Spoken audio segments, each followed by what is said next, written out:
Sir, I was wondering whether one could discuss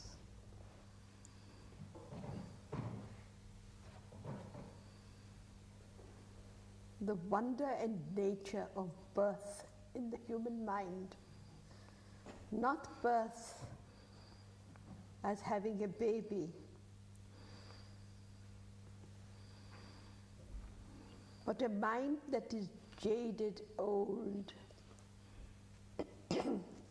incapable of perception.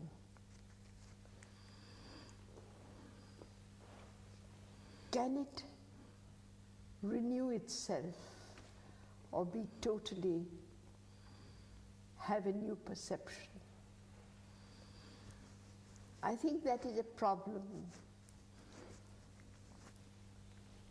with many of us.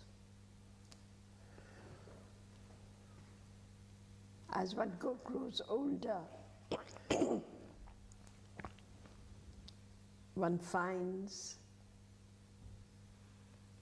that the quickness of the mind, the capacity to perceive and take it deeply,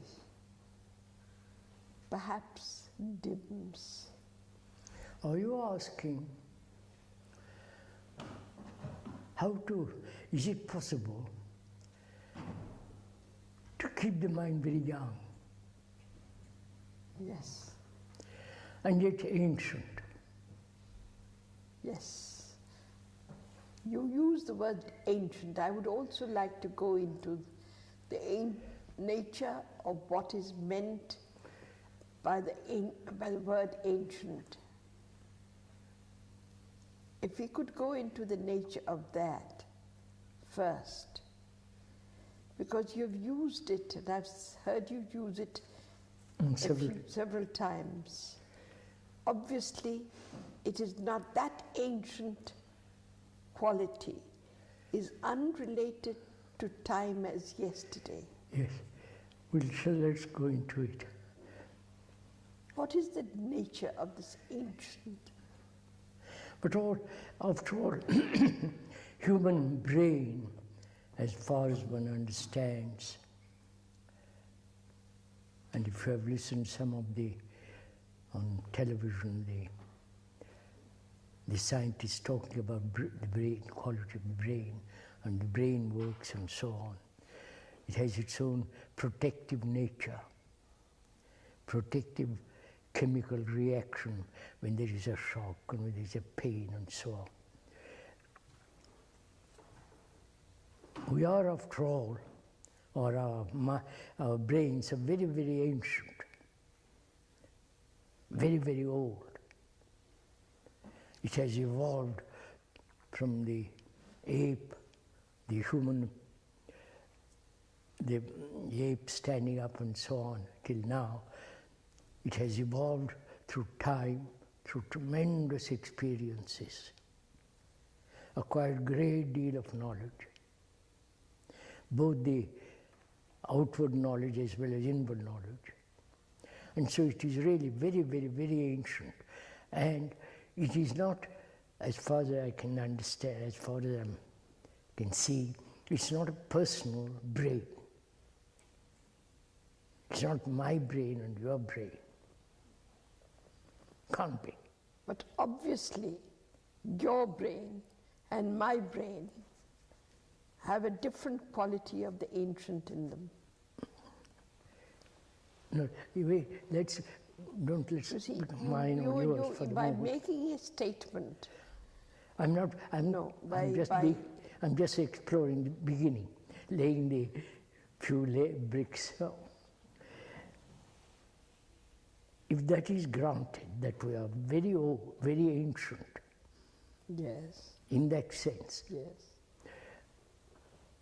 and that our brains are not individualistic brains, we may have reduced it. We may think it is individual, it's personal, it's my brain, but it can't have evolved through time as my brain. It's No, evolved. obviously. I mean, So absurd. that's obvious that it's. But no, it may be obvious, but most of us think it is personal brain, it's my brain. Therefore, from that is born the whole individualistic concept. Leave that for the moment. Now, are we saying such an ancient mind, brain or mind, we'll for the moment leave the mind alone, let's look at the brain, such an ancient brain which has been so conditioned and has lost, or it may be very, very deeply embedded in the unconscious, in the deep down, that it's becoming very, very coarse, superficial, artificial, and vulgar. You follow what I mean? But an ancient mind, as you just now said, is the result of evolution in time. In time, of course. Evolution means time. In time. Now the search which has gone on for centuries Since the beginning of time, man must have asked. has been whether it is possible to free this of that, because with time also is inbuilt with this aging of the Aging aging quality. Of course. Is built in with the sense of the ancient. Yes, yes. I understand that question. So, are you talking of when you say it is necessary to have an ancient mind, are you talking of a brain which has also inbuilt in it The quality of its own deterioration. of its own deterioration? Of course. And why is that necessary? It is so. No, it is so because experience knowledge has limited it, has conditioned it, has narrowed it down. Right? The more we acquire knowledge, the more there is the limitation of itself. No, you seem to be implying two things, Krishnaji. One is the sense of the ancient as the weight of the past, which gives it a sense of being very old, because it has experienced for millions of years, and all the experience which has made it, which has conditioned it, which has narrowed it down, limited. But the ancient you're talking about, are you talking about that which it has experienced through time? We'll go into that for the moment.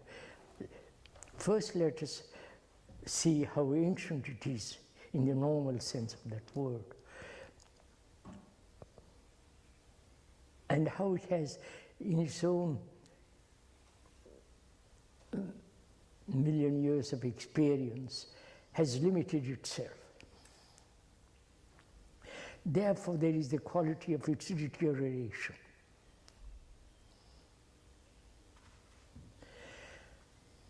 And the modern world, living in the modern world, with all the noise, with all the terrible shocks and the agonies of war and so on, has made it still more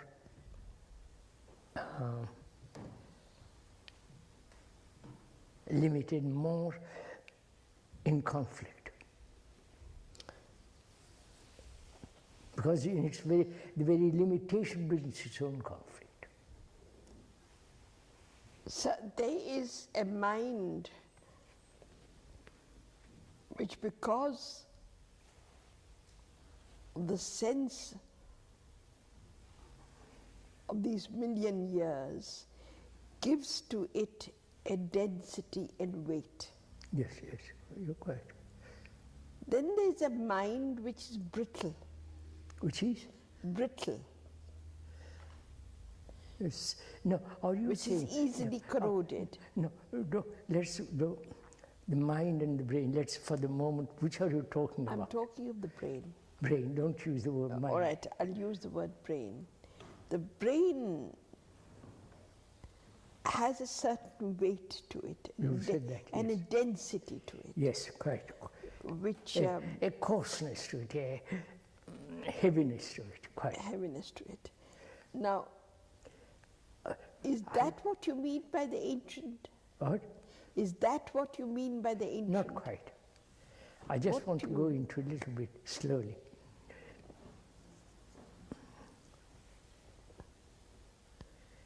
If we admit that the brain is, by its own evolution, has conditioned itself, and therefore it has the inherent quality of its own destruction. Yes. And whether that quality can ever be stopped in the sense of its deterioration. Can the brain cells renew themselves in spite of its conditioning? You follow what I'm saying? Yes. In spite of its agonies, failures, miseries, all the complex modern world in which we live. Whether that brain can renew itself so as to achieve its originality, not originality in the sense of individuality, but its originality in its origin. Would you say that a baby,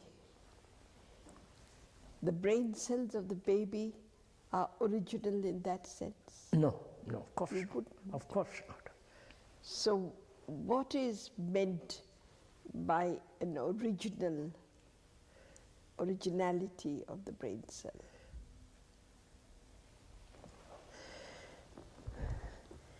Let's go into a little bit. What is the word original? What does it mean? Unique, special. No, it has a quality of for the first time. Yes, The pristine quality. Yes, sense Now, of original means that. It's untouched, untouched. uncontaminated by knowledge. Yes.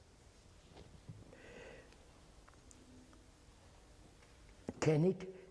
That's the question. Can such a brain, which has been conditioned for 1 million or 2 million years, reach that or wipe away its conditioning and reach that quality of the pristine freshness of a brain?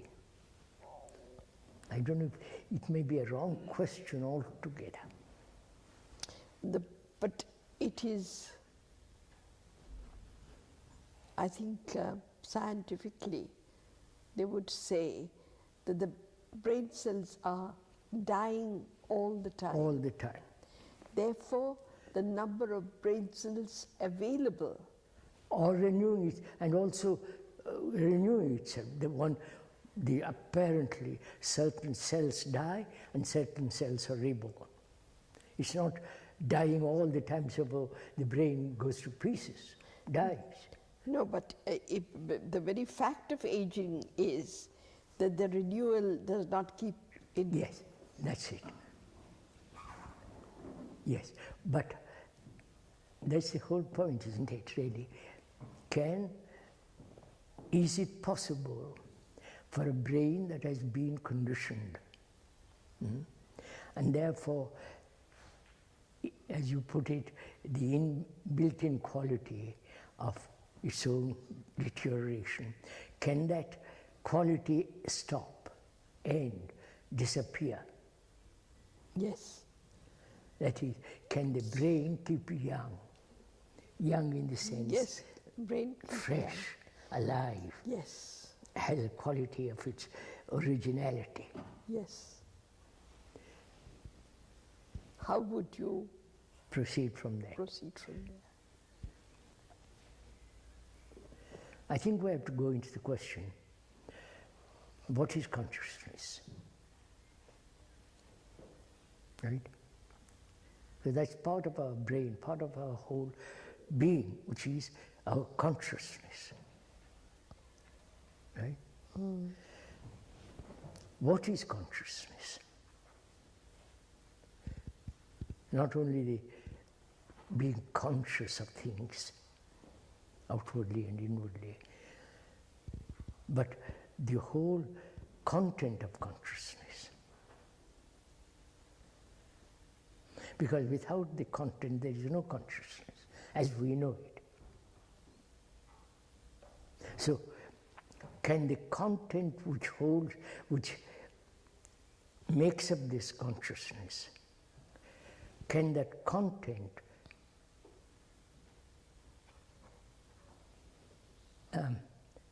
end by itself, so that there is a totally different dimension to consciousness? You follow? Because the brain or the mind is this quality, has this quality of consciousness. Right? Yes. That is consciousness. The content is the consciousness. Yes, that is so. That is so. The content is pleasure, belief, excitement, sensation, reactions, faith, agony, pleasure, suffering, affection, and so on. It's the whole of that is consciousness. Right? Yes. And as long as the content, which is all this, exists, it must, because of its conflict, its confusion within consciousness, must wear itself out. And that's why the brain becomes old. In the sense old, aging, dies. There is no freshness to it. Now, sir, is the content of consciousness identical with the brain cells? Yes. Of course. Then as the content of consciousness, because of its very nature, wears itself out. Through conflict. Through conflict. No, be careful. Yeah, I understand that. That very process is wearing out the brain cells. Is conflict, the disturbance, the shocks, the pressures, So the physical and the psychological are really the same thing really there. Yes, and psychological, that's right. Physical reactions, psychological reactions. Because the they're both reactions. brain is physical. The content of consciousness is psychological. Which is also a process of the physical. Of course. Yes.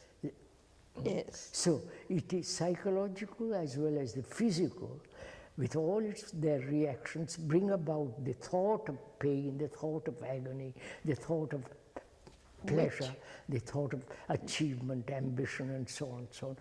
And belief, faith is all this. Creates disturbance. Yes. And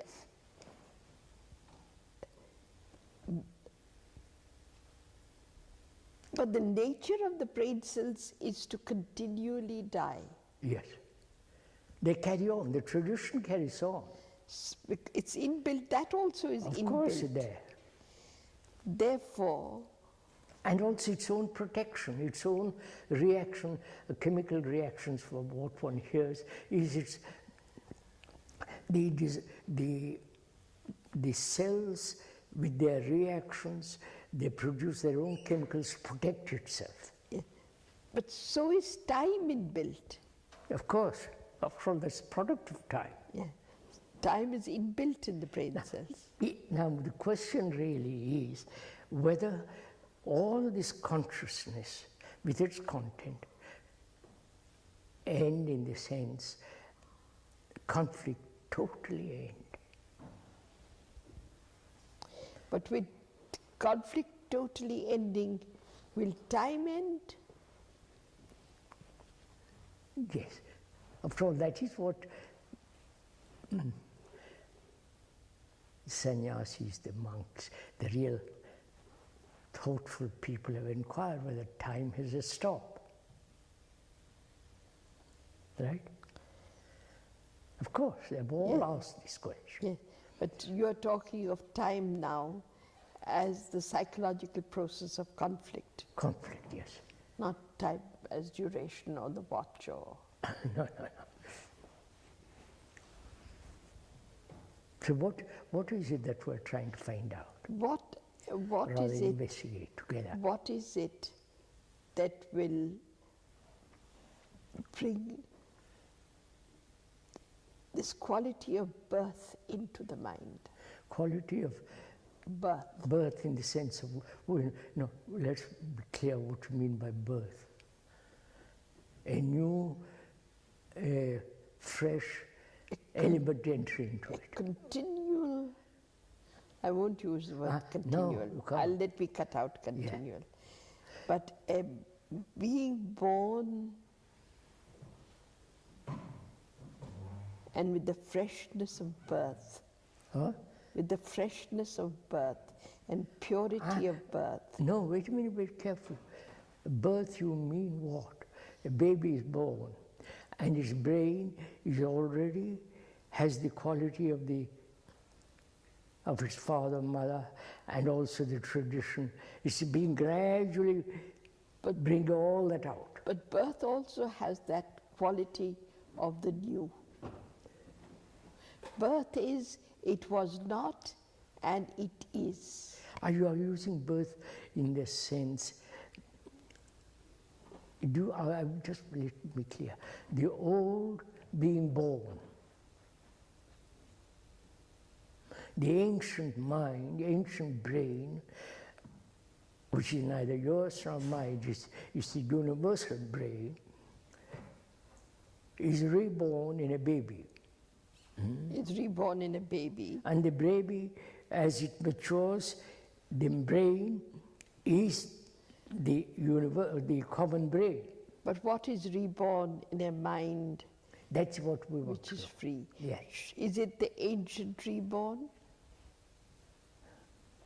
No, let's be clear, probably.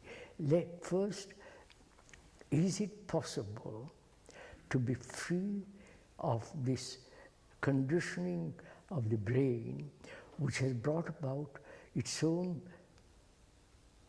decay, and whether that consciousness can totally end all its conflict? Then out of that comes the new birth. I don't know if you follow what I'm saying. As long as my brain, my hay fever, as long as one's brain, that is one's consciousness, is in conflict, there can be no new element entering into it. That's obvious. Would you grant that? Not verbally, but see the fact that as long as I'm fighting, struggling to become something. I think one sees that. All right. Now, if one sees that not merely verbally, but actually inwardly sees it, then the question arises whether it's possible to end it. End what I mean, end suffering, end fear. You see, Krishnaji, the danger comes in that you can end it without renewal. Please listen, sir. All right. There is a possibility of ending all these things. And yet, and yet what? Diminishing. Oh no, we mean two different things by That's the word right. ending.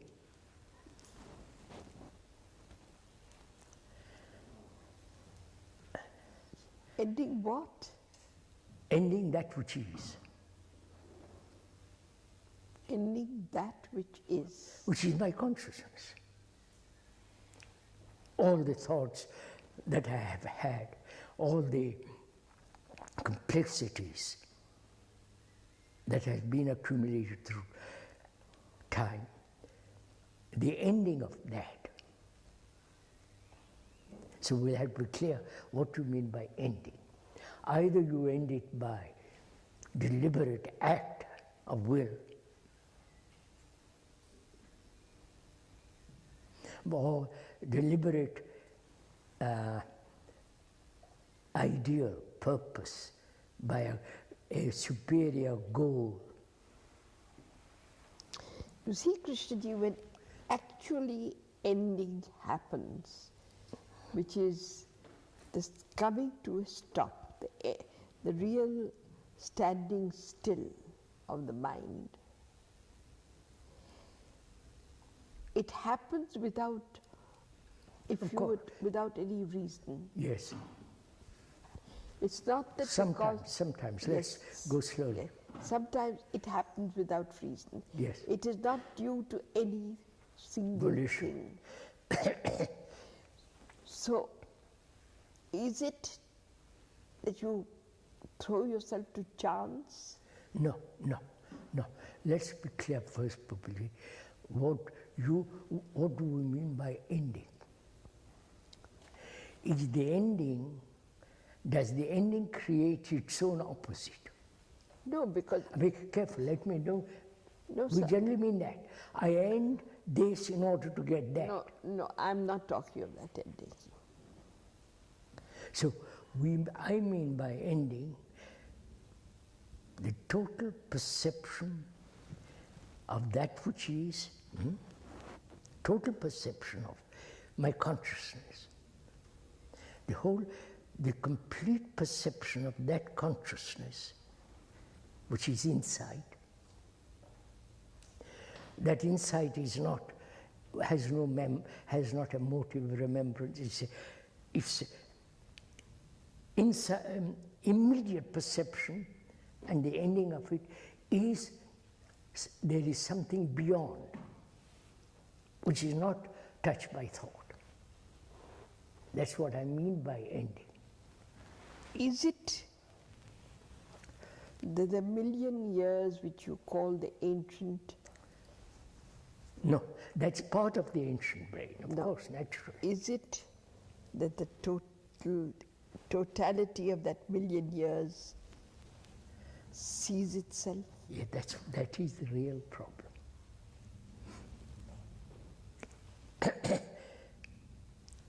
Look, let's make it a little more simple or a little more definite. We do say, don't we, see the point that our consciousness has been cultivated through time, right? Yes, that's it. Just me, don't. And any reaction to the ending of that is furthering another series of reactions. Which is, if I desire to end it, then that very desire creates another object to be gained. Yes. Now, so is there a possibility of perceiving without the movement of the future? You understand what I'm saying? The ending has no future. Only ending. But if the brain says, I cannot end that way because I need a future to survive. I don't know if I'm convinced. Yes, because they inbuilt in it. Yes, that's Is what the future. Of course. So is there an ending? Psychological, the psychological devour, conflicts, ending of all that, ending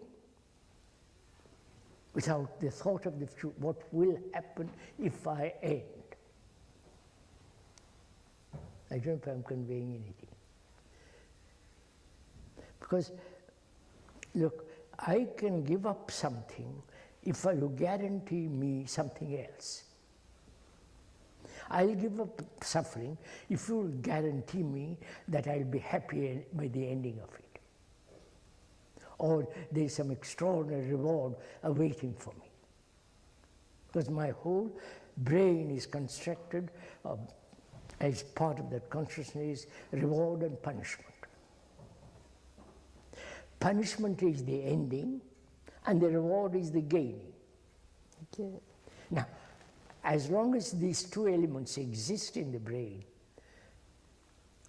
the future will, the continuation of the present will go on, modified and so on, right? So can these two principles of reward and punishment end?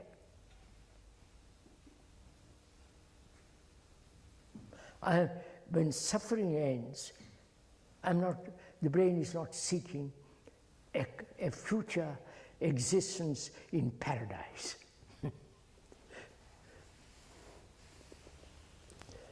No, but even if it is not seeking a future in paradise, suffering itself corrodes the brain.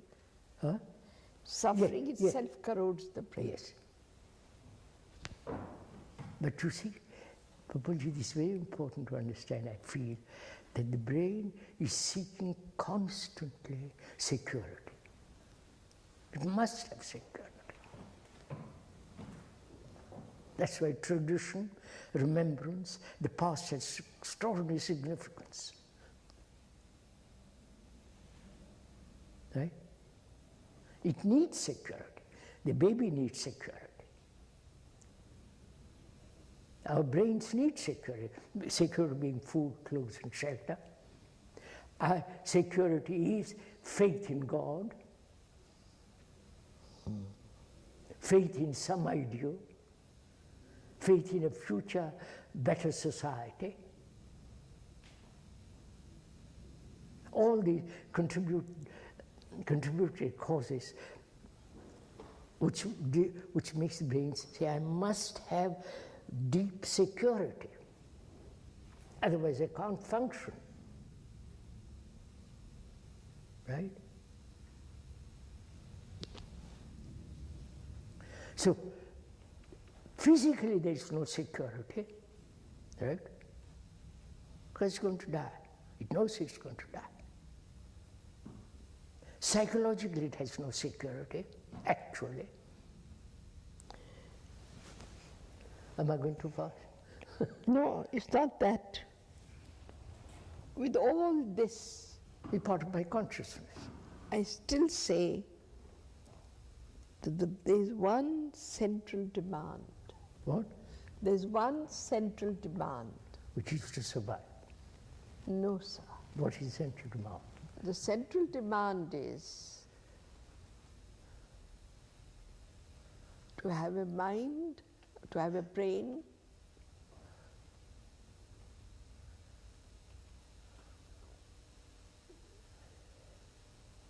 which gives the flavor of a new Now, existence. wait, who demands it? Just a minute, who actually wants such a brain? Not the vast majority of people. No, but No, they say, please stay things as we are they not talking about the vast. No, so I am discussing with you, or X was discussing, and we are discussing. Let's be clear.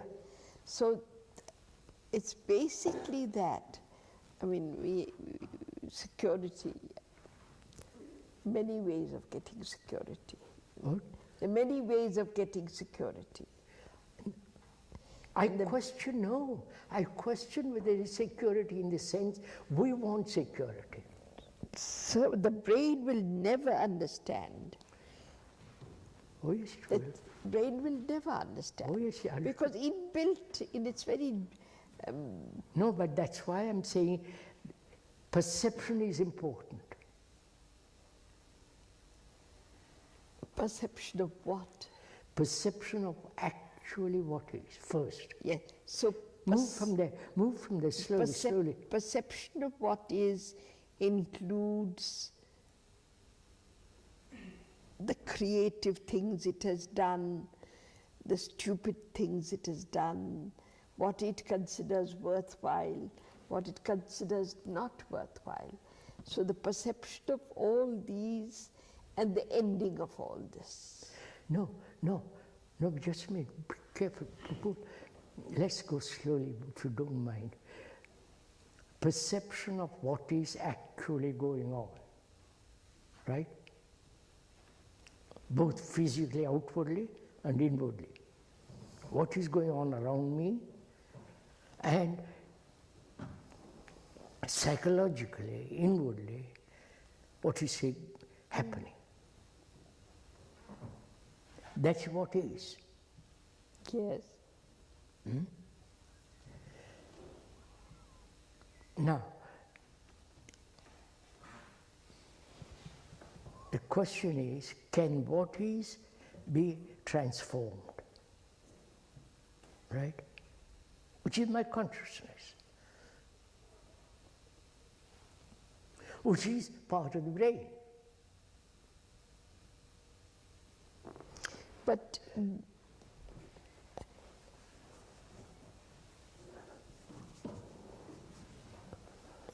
an emptying of that consciousness. That's the whole part. Yeah. An emptying of that consciousness. By you asking that question, is that possible? You understand? Is it possible to empty or to wipe away the whole of the past? The past is the time. The whole of my past, whole of the content of my consciousness is the past, which may project the future, but it still has its root in the past. Right? Yes. Now, is that possible to empty this thing? Really, this is a tremendous question, not just ideological or intellectual question. It is it physical, is it psychologically possible not to have the burden of 1,000 yesterdays? The ending of that is the beginning of the new, is the new. You used a word, used a phrase just now. Is it possible not to have the burden of 1,000 yesterdays? Yes. Is the problem in the burden or in the 1,000 yesterdays? 1,000 yesterdays is the burden. You can't separate the two. No. Now, how do you separate the two? Because the 1,000 yesterdays is a fact. Is a fact. Oh, you mean in that sense. But I'm talking... Burden is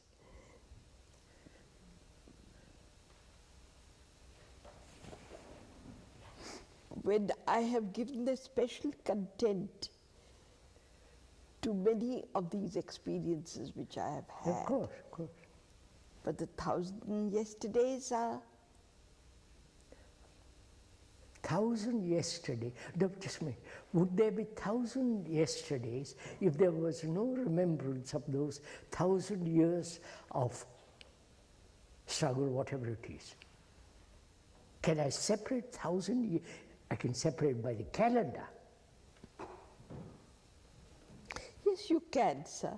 You can separate 1,000 yesterdays from the burden of the 1,000 yesterdays. Now show me how. Let's be clear first what we mean. When we say 1,000 yesterdays, by the encyclopedia or by a book or by a calendar, I can say Egypt was 4,000. No, but let us take one's own life. Yes, one's own life, which is 40, 50, or 80, 90, whatever it is. Which is, now... Or 20. You can separate the 1,000 yesterdays of one's own life from the pain, sorrow, burden, all that which is the burden of the 1,000 yesterdays. Yes. So you can cut away the What? pain and the sorrow and the... Can you? Why not? Cut away? What do you mean cut away? Perceive. You just have said it. Oh Perceive yes, what but is. it's not a cutting away in the sense. You see, cutting away implies two parts. You see, that's what No, but you I know. look, you see, this is where the difficulty comes in. Can I cut away the fact of my 30 years, 50 years or 60 years? No, I can't do that. My body is 65 Of course, I years never old. said that. I can't commit suicide. Then I've lived 87 years. Am I 87 years or 88? What am I? 87. I've lived 87 years. I can't, of course, it exists. But I'm talking about the remembrances, of course, that I'm talking about that. I'm saying 1,000 yesterdays so exist. the two can be cut away. Well, you see, You can divide. I can't divide. My body has not existed for 1,000 yesterdays. I mean 1,000 yesterdays in the sense. You're talking of the ancient mind Yes. of man. Man, I can't cut it away. So this whole brain and all the material processes of the organism is part of Then that. what do I do with the ancient mind? With That's- the ancient mind, not, you see, sir, one has understood what one has to do with the superficial yesterdays, with the burden of the but superficial You yesterdays. know what that means? Have I really wiped or ended 1,000 yesterdays with all its superficialities, its pettiness, its narrowness, its brutality, its cruelty, its ambition, and so on, which are all superficial? Yes. Can I wipe all that away? Can that all end? I can say, I can cut away. But who is the knife, and which is the knife, which is the entity that's cutting it? It's part of that. No, but I'm not cutting away one thing. I'm cutting away the whole thing. You see, this is, if I were to discriminate and I'll say I will cut away this and not No, this. that's too silly. But when I say I'm cutting away the whole burden. Now wait a minute, Pupi, I understand. If I may say, I cutting away. No, I'm not worried. I'm Cut be away careful, the that's eye. all. Yes. Let's be clear on that. Let's remove the eye. Yeah. You see, I do object, if you don't mind, cutting away doesn't mean. See, when you cut something, there are two parts.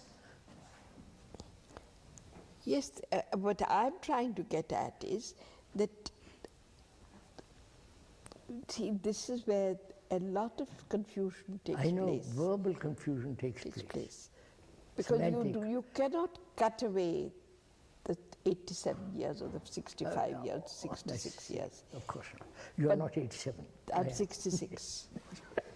But you can cut away, if that word is wrong, Don't use that word. you're That's using the word, the seeing of what is, the ending of what? ending of That's what is. totally different. Why do you draw a distinction between the ending of what is and cutting away? And ending, to me, means there is no continuation of something that has been.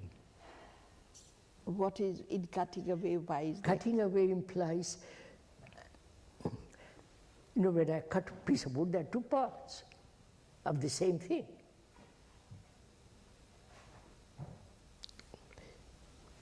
Well, I I'm think it's a talking- semantic thing. I think we are just semantic. getting. But I'm saying, I'm asking, is it first of all possible to completely end the whole content of my consciousness, of human consciousness, which has grown through millennia. And that content is this, all this confusion, vulgarity, coarseness and pettiness and triviality of stupid life. But it is also the goodness. Oh yes, that's all included. Now wait a minute, I must be very, goodness is something entirely different. Goodness has no opposite. That's why. Goodness is not the outcome of that which is not good. The ending of that which is not good is goodness.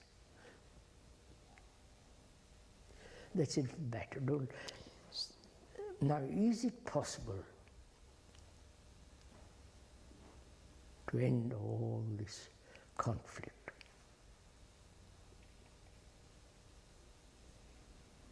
If there is no ending to conflict, this conflict will be modified. No, that there is an ending to conflict. Why do you say that?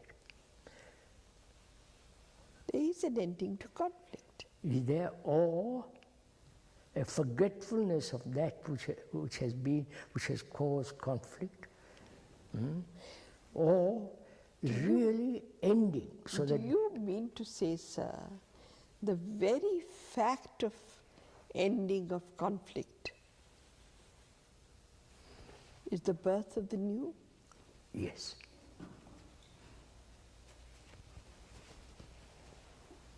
You understand the implications of conflict, the depth of it, not this superficiality that I'm no longer British or French or I don't belong to this country or that religion or that religion. That's all very superficial things. I'm talking of the deep, You're talking of conflict as separation from another, the sense of separateness. Separateness, that is the real thing.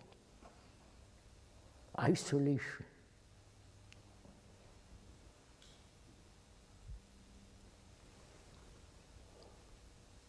Which inevitably breeds conflict.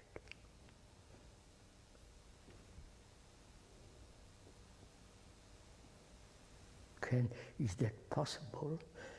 I mean, what does it mean?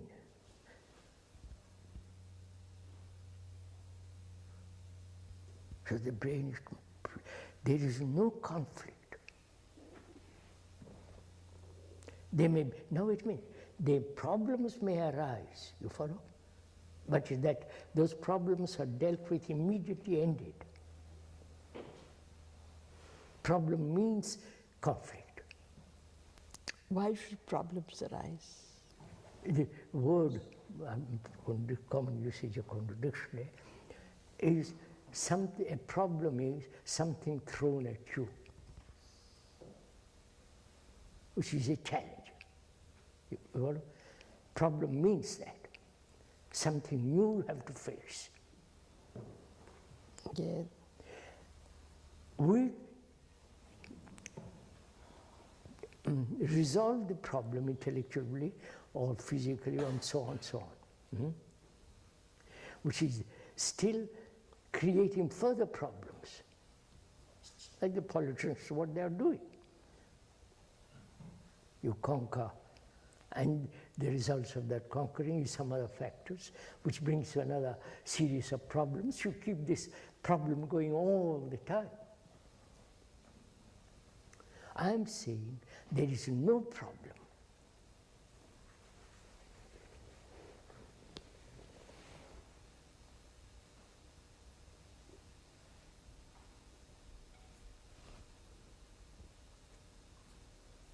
No, physically or psychologically, there's no problem. If I can't live at Brockwood for a few months, all right, I don't live at Brockwood. If nobody feels me, all right, you follow? There is no problem.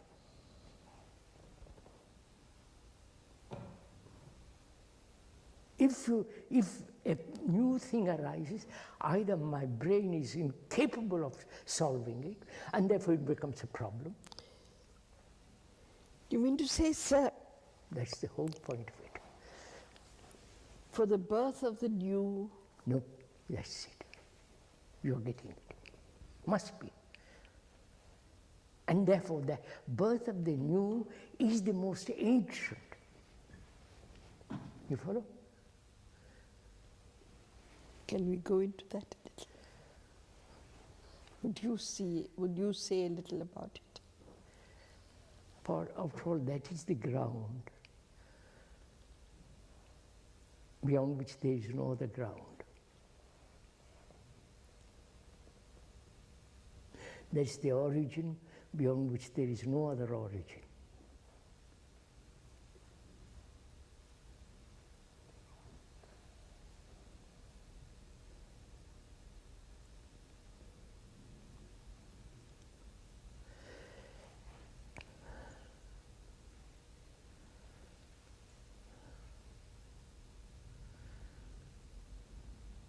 Pupaji, this is really a problem, not a problem, this is really a question whether the brain can ever be free from its own bondage.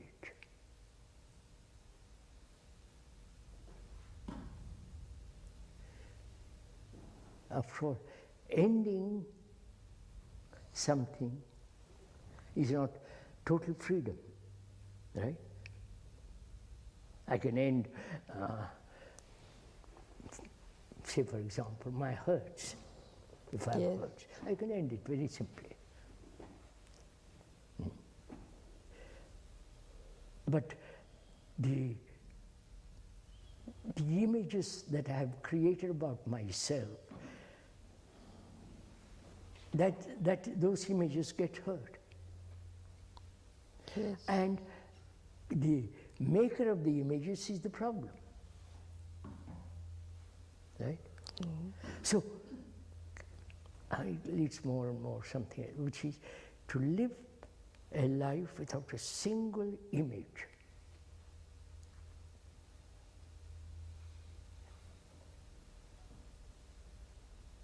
And if there is no hurt, no fear, and if there is no fear, there is no sense of safety, God, comfort, and all the rest of it. Now, would you say the most ancient of which no, I won't even say that, which is the origin of all life, must be ancient of ancient,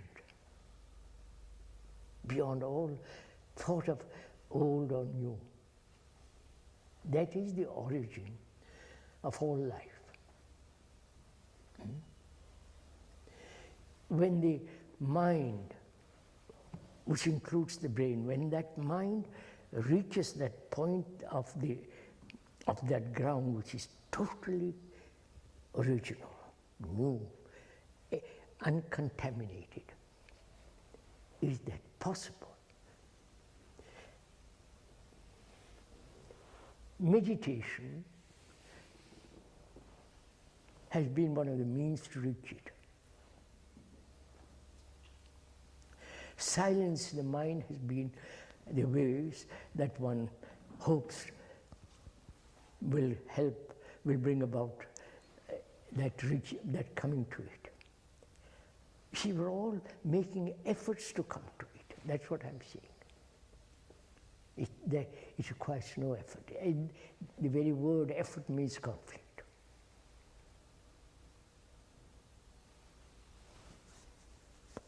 See, that which has no conflict cannot be approached through conflict. Of course, obvious.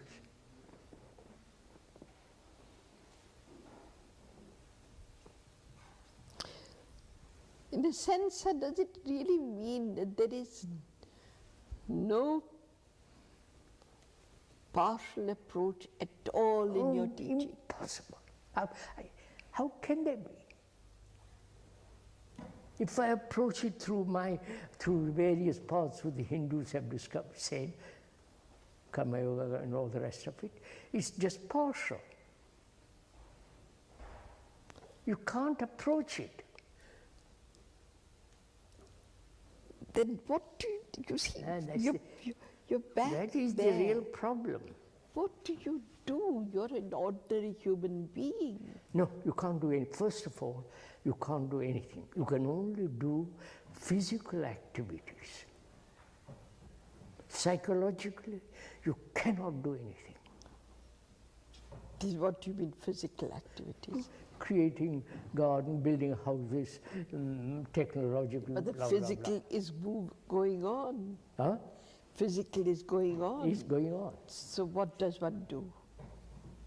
But if there is no psychological fears, there will be no division of countries, No. and so on, so on. There will be no division, you follow? Yeah, but the fact is that there is psychological fear. That's just it. Therefore, you'll never get a mind, a brain which is lived in psychological isolation, which means conflict, can never possibly come to that ground. To that ground which is the origin of all life. Obviously not. How can my petty mind, worrying about my beastly little self, come Then, to... sir, that is more futile, sir. Huh? That the whole of life is more futile. If after doing everything you haven't taken the first step, then where are you? What is the first step? Just a minute, what is the first step? I would say the first step is seeing whatever is. Seeing what is. What is. Wait. How do you see it? How do you approach it? And that depends the totality of what is, or only you see the partial of what is. If you see the totality of what is, finished. See, it doesn't just work like that. Of course not. Because our minds, our thoughts are fragmented, therefore I approach the life or what is actually with my fragmented mind, fragmented brain, which is broken up. And again, I'll say, with time, the fragmented gets less. Don't jump on me, but it is I so. know what you're going to say. It's simple. With time, the fragmented gets less, and it is possible to listen to you, for the mind to be still, not to make any movements, not to make any effort. But that's still not the first step. No, when you say, please, you use the word first step to observe or perceive what is, right? Yeah. That's what you said. If I perceive it partially, then that leads to further complications, right? Partial perception creates partial problems, right? Now, is it possible to see the whole complex of what is? To see the whole and not the fragment. That means, wait a minute, that means I have to see if I lead a life fragmented, a life of fragmentation.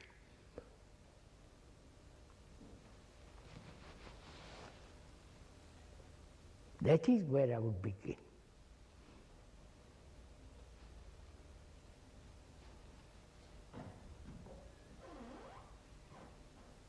Because if I approach life, which is my consciousness, which is the way of thought, feeling, actions and all that, If I approach it fragmentarily, then I'm lost. That's what's happening in the world. They're totally lost.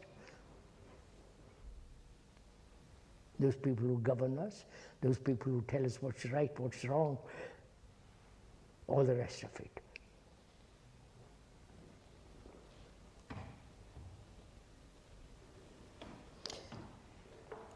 Is it possible to look at life as a whole without fragmentation?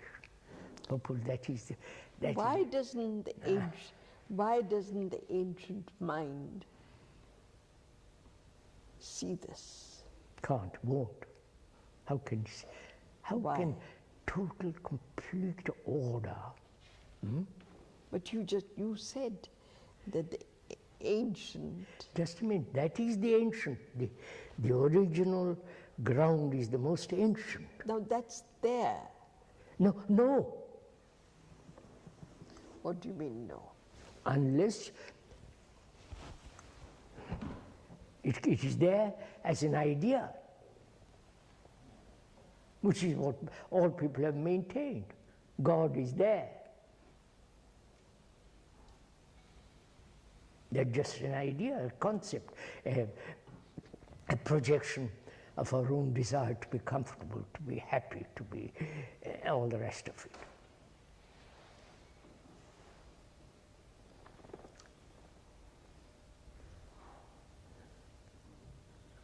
Can I live a life? Can a human being live a life in which there is no fragmentary action?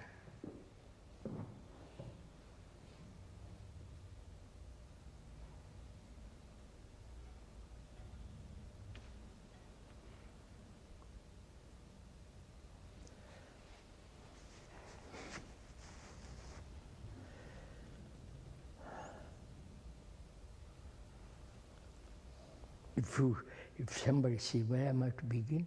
I say, begin there. Find out for yourself if you lead a fragmentary life. You know what fragmentary life is? Saying one thing and doing another. Or the whole fragmented way of living, which is isolation. And therefore I have no relationship with my wife or with other rest of humanity.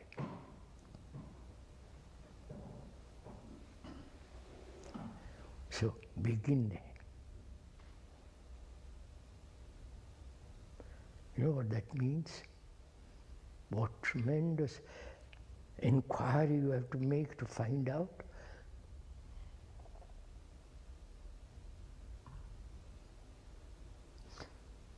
What is inquiry? Observation. To observe very clearly, without any bias, without any direction, without any how my life is fragmented. Just to observe it. Not say I'm fragmented, therefore I must be whole. The idea of becoming whole is another fragmentation.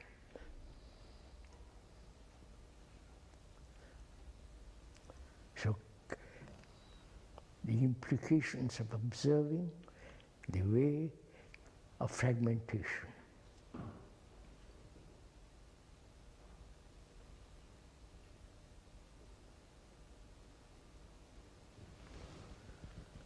Which means thought itself is a fragment, right?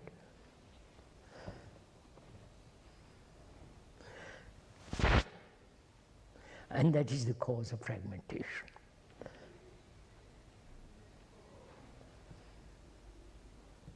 I am becoming something different from you. So the birth of the new is not possible unless you have this. Obviously.